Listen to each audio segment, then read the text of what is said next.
السلام عليكم ورحمة الله وبركاته. فيديو جديد نحكيه اليوم على رابح ماجر، والفيديو هذا اللي يدور كيفاش تفاعل الجمهور الجزائري مع رابح ماجر وكيفاش قيموا وكيفاش احترموا. هذا الفيديو مليح على كل حال، هو رد اعتبار ماشي لرابح ماجر، لا للجمهور الجزائري اللي رسلوا جماعة اللي كانت تصفر هي الاولى. والفيديو هذا الحق رطاط، يعني نقدر نقولوا خطأ من الجمهور الجزائري. نورمالمون يرسل الفيديوهات الجميله اللي يتمتع بها الجمهور الجزائري، راحوا رسلوا لنا تاع التصفير. معليش، احنا ردينا على الجماعه اللي صفرت بكل احترام وادب. ثاني نحب نشكروا هذا الجمهور الجزائري اللي تفاعل مع رابح ماجر وبين الجمهور انه متحضر جدا وفاهم الدنيا، مالغري شويه اطفال صغار اللي كانوا يصفروا. مع كل احتراماتي للشعب الجزائري، لكن حفيظ دراجي تدخل بتغريده جميله جدا حبيت ان نشاركها معاكم. يقول فيها حفيظ دراجي: عندما ندافع عن ماجر الشخص واللاعب الدولي السابق وندعو إلى احترام الإنسان، هنا اللي فهمها وش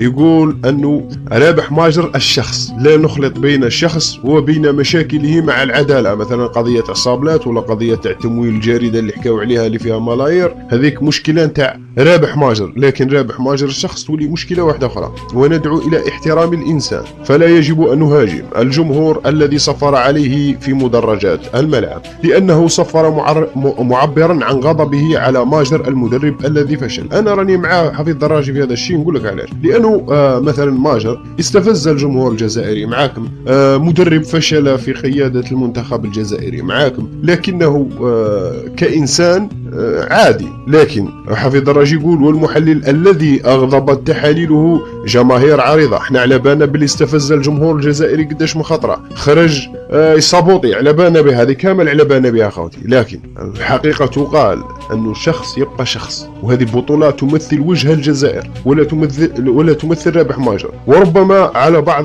مواقفه في حياته. لا يجب أن نعالج الخطأ بخطأ آخر ونتهكم على الجمهور، لأن ماجر شخصية عامة نجحت وفشلت، معرضة للنقد كما المدح مثل غيرها من الشخصيات في كل المجالات. أما الجمهور الرياضي فله الحق في التعبير عن مشاعره العفوية سواء بالتسويق أو التصفير. يجب علينا أن نتقبله كما هو ونعمل على تهذيب ردود فعله قدر المستطاع. هنايا الجمهور الجزائري كاين الإيجابي وكاين السلبي. اللي حكينا عليهم ذيك النهار اللي كانوا يصفروا، قلنا لهم يا جماعة رابح ماجر راه موش يمثل شخصه، رابح ماجر راه مرسول الفيفا في الجزائر، يعني الممثل الرسمي للفيفا أو المرسول الرسمي للفيفا لبطولة الشام في الجزائر. لهذا السيد راح نستقبلوه كرابح ماجر الشخص، وليس رابح ماجر الذي استفز الجمهور الجزائري والذي فشل في تدريب المنتخب والذي له وعليه وما عليه. فهمتوني خوتي؟ ضرب يعني الإنسان هذا يكون متحضر، لأنه صورة